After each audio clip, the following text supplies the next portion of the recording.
За энэ сарын 25-ны өдөр манай андын баярын өдөр болж байгаа. Яагаад л байна да? Яагаад гэх юм бол энэ 5 сарын 25-ны өдөр Lexus GX 550 Alpha-саар манай Монголд нээлттэй хийж байгаа удаан Lexus өдөр болж байна. За хоёулаа тэгвэл энэ автомашины талаар гоё дэлгэрэнгүй танилцуулъя. Эхлээд дизайнаас нь эхлэх үү? Тэгье. За чам дизайн ямар санагдсан? Юу таалагдсан? За гадах дизайны хувьд бол олон хөнгөний сонголтыг бол хэрэглэгчид өгч байгаа. За тэгээд энэ жилийн Lexus-ийн яг брендийн хувьд яг хэрэглэгчийг байгальтайгаа илүү ойр гэдэг философиг ер нь бүтээгдэхүүнүүдийн шинхийг зорж байгаа. Тэр нь ч гэсэн ер нь бүтээгдэхүүнүүдээс нь их дэлхийн өнгийг илүү ашиглахыг зорьсноор нь харагдаж байгаа. Тэгээд надад хамгийн их таалагдсан өнгө нь юу гэхээр Moon Desert гэдэг нэг юм илсэн юм шиг өнгөтэй. Тэгээд тэр өнгөн дээр яг юу айгүй анзаарчихсан бэ гэхээр энэ хар өнгийн бариул заяа. Бид хэзээ ч хүн анзаардаг байсан юм л. Хар өнгийн бариул, хар өнгийн дээвэр хизээч хүний ингээд нөгөө нэг анхаарлыг татах үст тийм байгаагүй юм байна л да. Тэгээд тэр нь болохоор utilitarian look гэдэг байгаа. Илүү хүний анхаарлыг татаж тэр дизайн илүү ажиллаж гин гэсэн үг. Тэгээд тэр нь илүү надад их таалагдсан. Тэр өнгө нь ялангуяа. За тэгээд 18 инчийн обуудтай, тэгээд 33 инчийн одоо дугуйтай гэсэн үг. Тэгээд энэ нь одоо дугуйгаа илүү одоо ингээд чимээ багтай, тэгээд илүү бат бөхтэй, тэнцвэртэй байдлыг нь илүү хангах үүднээс Toyo гэдэг одоо дугуйны брендтэй ингээ хамтарч хөгжүүлсэн гэдэг гэж байгаа. Тийм. Тэгээд дотор дизайны хувьд болохоор ерөөсөө айгу симпл хар болон олив гэсэн хоёр өнгөний сонголттойгоор нэг дизайны хувьд нэг иймэрхүү байгаа. Яг техник үзүүлэлтүүдийн хувьд өмнөх загвар болох ер нь GX 460-аас яг юугаараа ялгаатай байна. Тэгээ бас нэг Land Cruiser гэдэг загваруудаас яг юугаар ялгаатай юм шиг санагдсан. Техник. Одоо чи илүү сайн машин мэдчихэж шээ. Тэгээ надад ер нь хамгийн сайн ер нь дизайнасаа эхлэнгүүт л ер нь бол энэ удаагийн 550 бол нэлээд өөр болж ирж байгаа.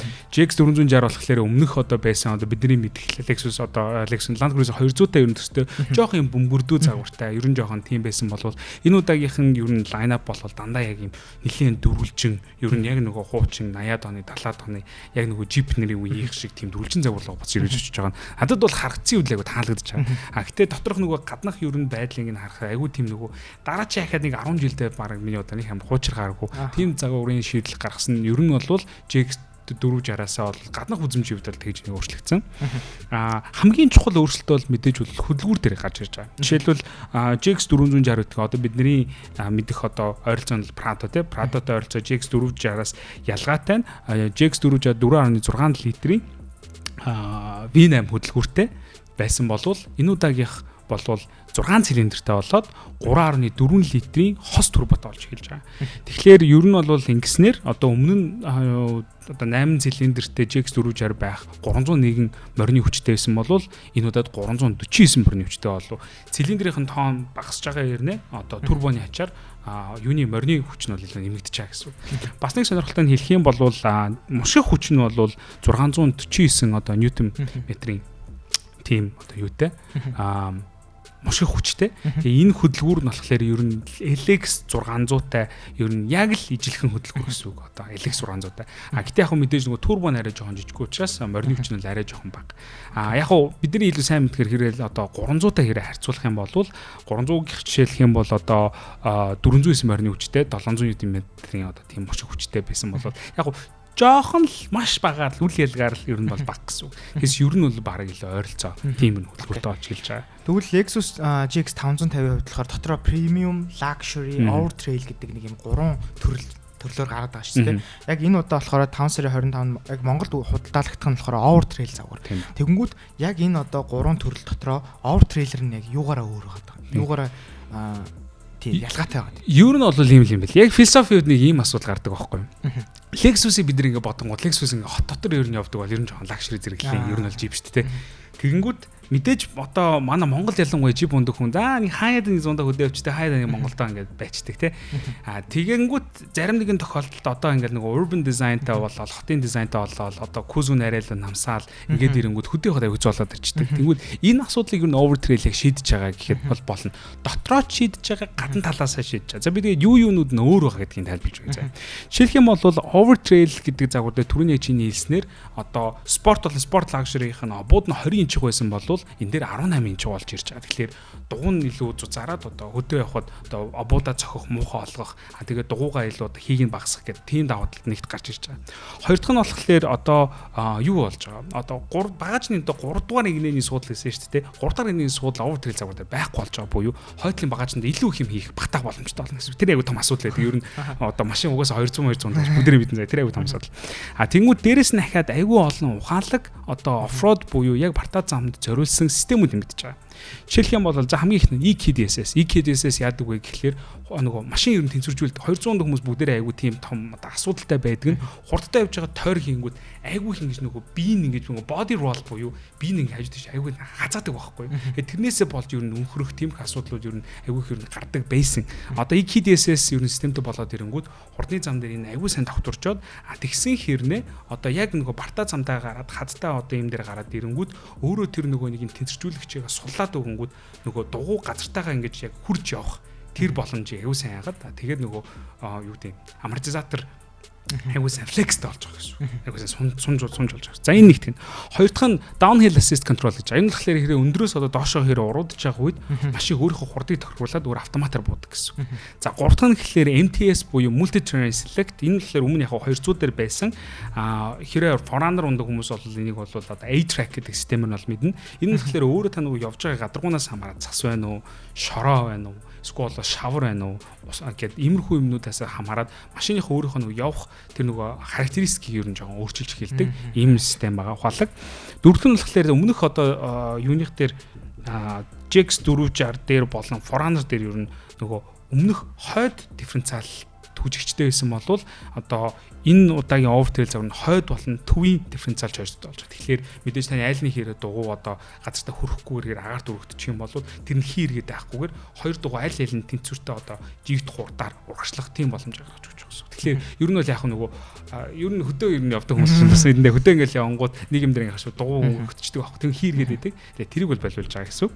За өөр айгу тийм чухал юм л яг өмнө нь бол Lexus дээр байдаг кузов өргөгч болон одоо adaptive variable suspension гэдэг байгаа юм. Тэр нь болохоор нөгөө өөрийнхөө явдлаас хамаарат нөгөө амортизаторыг хэр хатуу хэр зөөлөн байх боломжтой вэ гэдгийг тохируулдаг бас боломжтой болж байгаа. Тэгэхээр магадгүй та хөдөө явах юм бол илүү зөөлөлтөд хотын хурдан зам дээр хатуу болох юм бол машин жилийн доктортой болно гэсэн.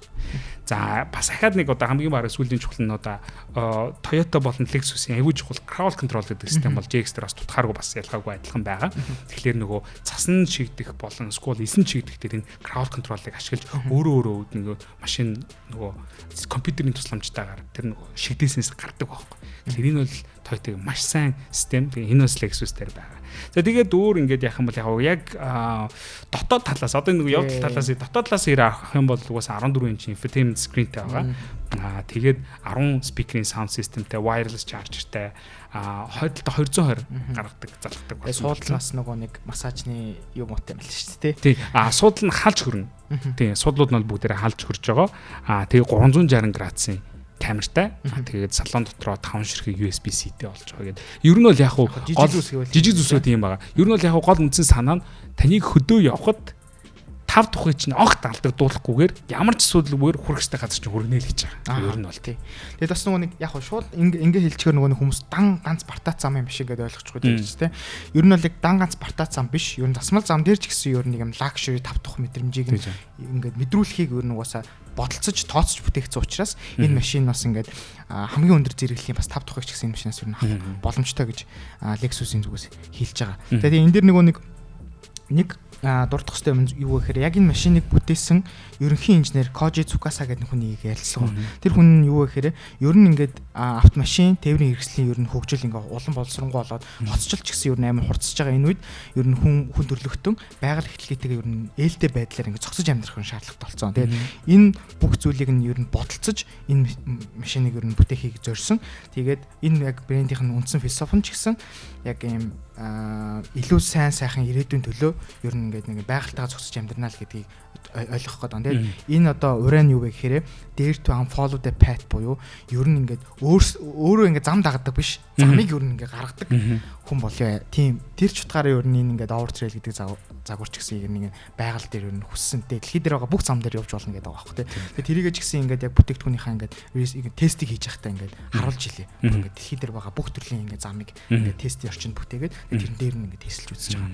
Тэгээд энэ надад их таалагдсан. Тэгээд яг энэ видеоныхаа төгсгөлд хэлэхэд ер нь 5 сарын 25-нд GX-ийг загвар маань одоо 120 мянгат хаан тааврын урд яг experience space буюу ингээд байгуулад тэнцэнэ ингээ хүмүүс очиж юм танилцуулах тийм ивент энэ төр болох юм байлээ. Айгу удаан болох юм. Тэгэхээр тэрэн дээр бас таад маань очиж бас сонирхож болно. За тэгээд төгсгөлд нь андаас нэг асуулт цаа. Яг энэ машин хинт зориулсан бэ? За миний хувьд зүгээр нь хувийн бодол шин. Биеийн бодлоор л ингэж бодож байна. JX-ийн яг энэ 550 гэдэг загвар болвол яг түрүүний чиний хэлдгээр одоо зөвхөн одоо машина хотод унаад байдгүй. Хөдөө гараад хаяад унцдаг. Хот дотроо ихтэй маш гоё тухтай явах хүсдэг. Тийм л яг хүнд төгс тохирох тийм машин. Одоо бусад одоо жишээлбэл Land Cruiser-ийн загваруудыг бодох юм бол доторх одоо функцүүд тав тух нь бол хамаагүй л нэг түвшин ахиун. Яг л Lexus учраас.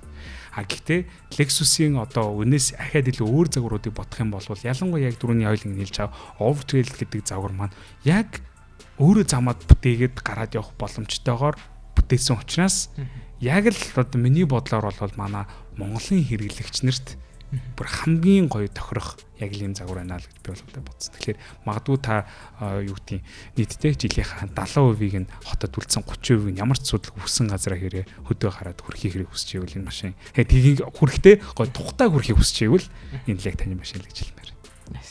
За баярлалаа. Баяртай guys. За